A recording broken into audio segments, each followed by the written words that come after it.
Hello friends, welcome back to our YouTube channel. RCC के हमने कुछ क्वेश्चन शामिल किए हैं इसमें, दैट इज़ अराउंड 20 क्वेश्चन, जिसमें शुरू के 10 क्वेश्चन गेट के वेरी इंपॉर्टेंट क्वेश्चन हैं जो रिपीट होते ही रहते हैं, जिनमें आपके क्वेश्चन गलत नहीं होने चाहिए। कंपटीशन में बने रहने के लिए आपके ये 20 क्वेश्चन किसी भी कीमत पे गलत नहीं होने चाहिए। गलत हो रहे हैं तो उसमें सुधार कर लीजिएगा। इस 20 में से 3 से 4 क्वेश्चन आने की उम्मीद आप मान सकते हैं। आइए देखते हैं, रिवीजन भी हो जाएगा आपका आरसीसी का। Permissible bending tensile stress in high yield strength deformed bar, HYSD बार के लिए ग्रेड 415 है, कितनी होगी? तो इसके लिए IS कोड के तहत फार्मूला होता है 0.55 FY वैल्यू रखेंगे तो 228 पॉइंट समथिंग आएगा। तो near about answer B part हो जाएगा, 230 न्यूटन पर mm²। जब ये वैल्यू रखेंगे तो ये आंसर आ जाएगा। अगला क्वेश्चन है the permissible bending tensile stress in concrete for the vertical wall of an RC water tank made of M25 concrete। फिर से यहाँ पे IS कोड के तहत जो परमिसिबल बेंडिंग टेंसाइल स्ट्रेस होगी for RC water tank, that is 0.36 root FC के यहाँ पे 25 रखी जाएगी, 5 का गुणा होगा, वैल्यू रखेंगे तो 1.8 न्यूटन पर mm² आंसर आएगा। तो लास्ट पार्ट इसका करेक्ट ऑप्शन होगा। अगले क्वेश्चन की तरफ बढ़ते हैं। अगला क्वेश्चन है the span to depth ratio limit is specified in IS 4561978 for the reinforce concrete beams in order to ensure that tensile crack width is below a limit, shear failure is avoided, stress in tension reinforcement is less than allowable value, या deflection of the beam is below a limiting value. Correct option D part होगा। IS 4561978 के हिसाब से span to depth ratio very करता है अलग अलग beams के लिए।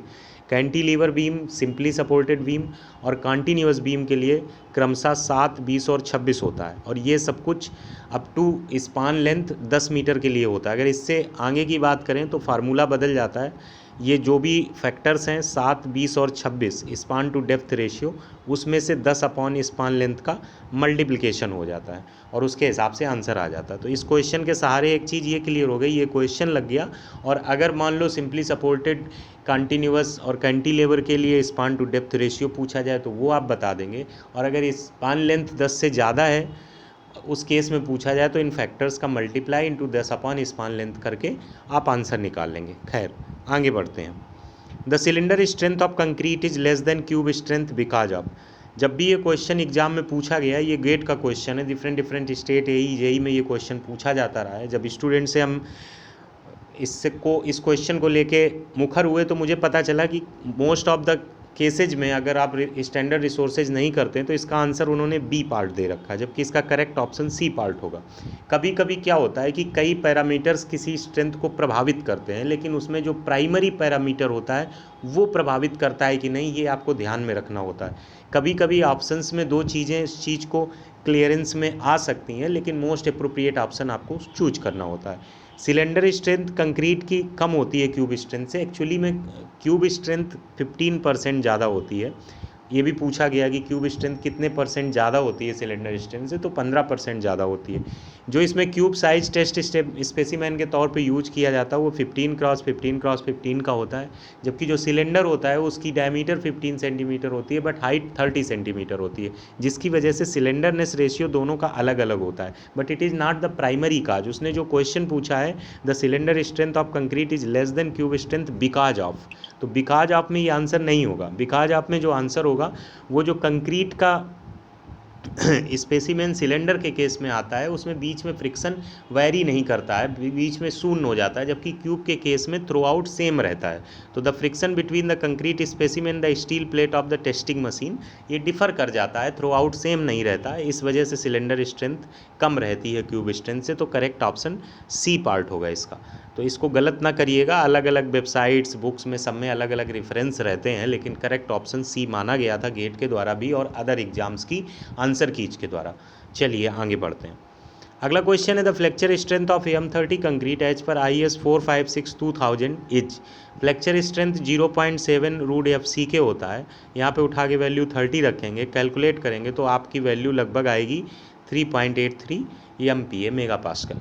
तो करेक्ट ऑप्शन ए पार्ट होगा। इसके बाद अगले प्रश्न की तरफ बढ़ें। Reinforce concrete structure has to be constructed along a sea coast, the minimum grade of concrete to be used as per IS 456/2000, तो इसका करेक्ट ऑप्शन M30 होगा। अगर इसी की जगह प्री स्ट्रेस्ड कंक्रीट भी इन्वॉल्व कर दिया जाता तो करेक्ट ऑप्शन M40 होता। यहाँ पे दिए गए क्वेश्चन का करेक्ट ऑप्शन डी पार्ट होगा। अगला क्वेश्चन है, as per IS 456/2000 in the limit state design of a flexure member the strain in reinforcing bar under tension at ultimate state should not be less than, तो इसका correct option D part होगा। Fy/1.15 ES plus 0.002 factor of safety steel का use किया जाएगा, तो correct option D part होगा। बहुत simple question है, बस वहाँ आप गलती कराते हैं, वो थोड़ी सी दिक्कत हो जाती है। ये याद रखिएगा, अगर सपोज दैट ये ऑप्शंस हैं, चूँकि गेट का स्टैंडर्ड क्वेश्चन है तो ये ऑप्शन दिए भी जा सकते हैं, हो सकता है वो आपके सामने थोड़ा सा गेम कर दें। Fy/1.15 ES अच्छे टॉपर्स भी गलती कर जाते हैं। ये 0.002 होता है कि सिंपल 102 होता है। इन सब में प्लीज़ मिस्टेक करके अपना क्वेश्चन गलत करके अपने प्रोबेबिलिटी ऑफ कंपटीशन को कम मत करिएगा। सो रिमेम्बरेंस या जो भी आपका तरीका हो उससे याद रखिए। अगला question, in the design of a reinforce concrete beam the requirement for bond is not getting satisfied, the economical option to satisfy the requirement for bond is by. ये तो एक तरीके का फेवरेट क्वेश्चन है किसी भी इंजीनियरिंग एग्जाम का, चाहे वो स्टेट लेवल का हो, चाहे इंजीनियरिंग सर्विसेज का हो, चाहे गेट का हो। इसका सीधा आंसर आप याद रखिए, providing small diameter bars more in number, तो करेक्ट ऑप्शन बी पार्ट हो जाएगा। अगला क्वेश्चन है, as per IS 456/2000 the design of reinforce concrete beam the maximum allowable shear stress depends on the. RCC के जितने भी क्वेश्चन कोडल प्रोविजन से related होते हैं वो कहीं ना कहीं आपको कंपटीशन में आगे और पीछे दोनों करने का काम करते हैं। यदि आपको कॉन्फिडेंस और चीज़ें याद नहीं हैं तो उनको मत करिएगा, और अगर आपको चीज़ें याद हैं तो उनके करने से आप बहुत आगे कंपटीशन में निकल जाएंगे। तो इसलिए practice makes man perfect. According to that IS 456/2000 for the design of reinforce concrete beam maximum allowable shear stress depends on the. Tau C max की वैल्यू अलग अलग वेरी करती है, 2.8, 3.1, 3.5, 3.7 रहती है। M25, M20, M30, M35 इस हिसाब से वेरी करती रहती है टाउसी मैक्स की वैल्यू। यानी किस पे डिपेंड करती है, ये ग्रेड ऑफ कंक्रीट है। M20, M25 ये ग्रेड ऑफ कंक्रीट है, तो करेक्ट ऑप्शन हो जाएगा ग्रेड ऑफ कंक्रीट ओनली। अगला क्वेश्चन है, reinforce concrete wall carrying vertical loads is generally designed as per recommendation given for columns, the ratio of minimum reinforcement in the vertical and horizontal direction is. Minimum reinforcement vertical direction में 0.12% of area होता है और horizontal direction में 0.20% होता है। अगर 0.12% और 0.20% का डिवीजन करेंगे तो आगे जो भी चीज़ होगी वो कट जाएगी, यहाँ से पॉइंट हट जाएगा। 4 3 चौको 4 तिहाई 12 और 4 पंचे 20, 3:5 इसका करेक्ट ऑप्शन हो जाएगा। तो राइट आंसर डी पार्ट होगा। क्लियर है, 0.12% is for vertical direction and 0.20% is for horizontal direction, तो करेक्ट ऑप्शन डी पार्ट 3:5 आएगा। In reinforced concrete pedestal is defined as compression member whose effective length does not exceed its dimension by, तो उसकी effective length नहीं बढ़ती है जब तक कि इसकी डायमेंशन कम से कम कितनी रहे, तो 3 टाइम्स रहे, तो इसका करेक्ट ऑप्शन बी पार्ट होगा। अगला क्वेश्चन है, structural member subjected to compression has both translation and rotation restrained at one end while only translation is restrained at the other end as per IS 456/2000 the effective length factor recommended for design. देखिए, steel और concrete दोनों के cases में इन condition से relate करके लगभग 10 से 11 conditions बनती हैं। कुछ लोग उसको याद कर लेते हैं, लिख लेते हैं, ट्रिक्स बना लेते हैं, या जो भी उनका तरीका होता है उससे कर लेते हैं। मैंने उनमें से उन क्वेश्चंस को शामिल किया जो सबसे ज़्यादा पूछे जाते हैं, और बेहतर है कि केवल वही कंडीशन का कम से कम आपको फिक्स याद रहे, ताकि वो क्वेश्चन सामने आए तो बिना किसी डाउट के वो चीज़ आप लगा सकें।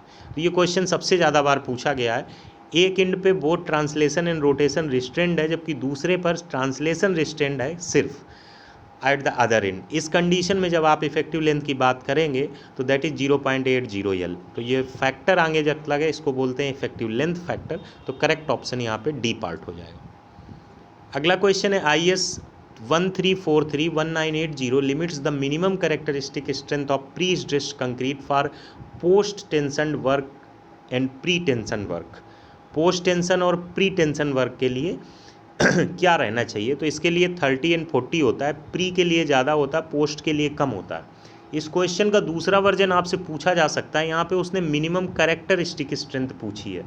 अगर यहाँ पे आपसे चाहे तो वो पूछ सकता है मिनिमम कवर, अगर मिनिमम कवर पूछेगा तो आगे वाला यानी पोस्ट टेंशन के लिए तो 30 mm ही रहेगा, बट जो प्री टेंशन वर्क के लिए हाफ हो जाएगा, that will be 20 mm respectively. तो 30 and 20 mm for minimum cover, and if we are talking about minimum characteristic strength it is 30 MPa and 40 MPa for post tension and pre tension. अगर इसमें भूलने का doubt आ रहा तो याद रखिए pre exam में नंबर ऑफ स्टूडेंट्स ज़्यादा होते हैं, उसके बाद जब मेंस एग्जाम होता है यानी पोस्ट एग्जाम होता है तो नंबर ऑफ स्टूडेंट्स कम होते हैं। इस तरीके से भी अब याद रख सकते हैं, जब एग्ज़ाम का प्रेशर होता है तो बहुत सारे फंडामेंटल्स में जो बेसिक चीज़ें होती हैं वो कभी कभी गड़बड़ कर जाती हैं, तो कुछ भी तरीके से आपकी चीज़ें सही होना सबसे ज़्यादा मायने रखता है। खैर आगे बढ़ते हैं। अगला क्वेश्चन है, which one of the following is categorised as a long term loss of pre stress in a pre stressed concrete member. तो loss due to relaxation of strengths comes in the category as a long term loss of pre stress. अगला question है, the minimum area of steel required per metre length of slab with overall depth of 100 mm consisting of steel grade Fe 500। अगर minimum area of steel की बात करें तो that is 0.12%, और यहाँ पे आप देखें अगर तो उन्होंने पर मीटर लेंथ यानी लेंथ 1 मीटर दे रखी है, तो लेंथ हो जाएगी 1000 और आपको डेप्थ 100 mm दे रखी है, अपॉन 100 करेंगे, कैलकुलेट करेंगे तो 120 mm स्क्वायर आएगा, तो करेक्ट ऑप्शन सी पार्ट होगा। अगला क्वेश्चन है, for a square enforce concrete column with cross section of 300 mm cross 300 mm having an effective length of 2500 mm determine the minimum eccentricity. Minimum eccentricity का simple formula लगा देते हैं, L/500 plus least lateral dimension upon 30।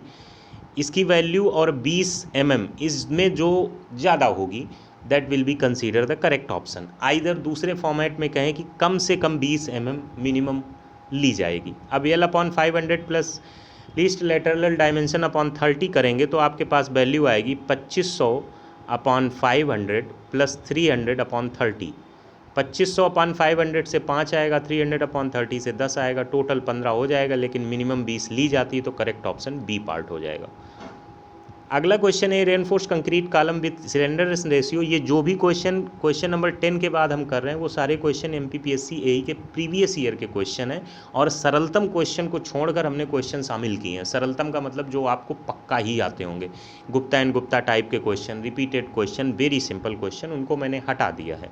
A reinforce concrete column with slenderness ratio greater than 12 is classified as long column, is less than 12 then it is short column. Here the question has asked that slenderness ratio is greater than 12, so classification will be as a long column. Correct option will be B part. 18 question है, as per the Indian standard IS 3370 the minimum grade of concrete to be used in liquid retaining structure should be। ये question 3 बार MPPSC AE में अलग अलग तरीके से पूछा गया कि लिक्विड रिटेनिंग स्ट्रक्चर से रिलेट करके कौन सा IS कोड यूज होता है, तो 3370 यूज होता है। अभी ये क्वेश्चन हमने पीछे बात कर ली थी वाटर टैंक से रिलेट करके, उसमें भी करेक्ट ऑप्शन M30 था, यहाँ भी करेक्ट ऑप्शन M30 होगा, तो करेक्ट ऑप्शन सी पार्ट होगा। Next question, in the design of base plate the bearing strength of concrete as per the Indian standard IS 800-2007 is taken as। इसमें भी लेके कुछ लोगों को डाउट रहा था जब ये क्वेश्चन पूछा गया था। याद रखिएगा, bearing strength of concrete as per Indian standard IS 0.6 FCK है, जबकि यही अगर स्टील में क्वेश्चन हो तो इसका करेक्ट ऑप्शन 0.75 रहता है। खैर यहाँ पे करेक्ट ऑप्शन डी पार्ट होगा। लास्ट क्वेश्चन है, pre stressed concrete is more desirable in case of pre-stressed concrete is more desirable in case of cylindrical pipe subjected to internal flood pressure। इसमें pre-stressed concrete more desirable होती है। तो जो question हमने आपसे discuss किए वो आपके एग्जाम पॉइंट ऑफ व्यू से काफ़ी इंपॉर्टेंट थे एंड होपफुली आपके लिए हेल्पफुल होंगे। मिलते हैं नेक्स्ट वीडियो में, तब तक के लिए नमस्कार।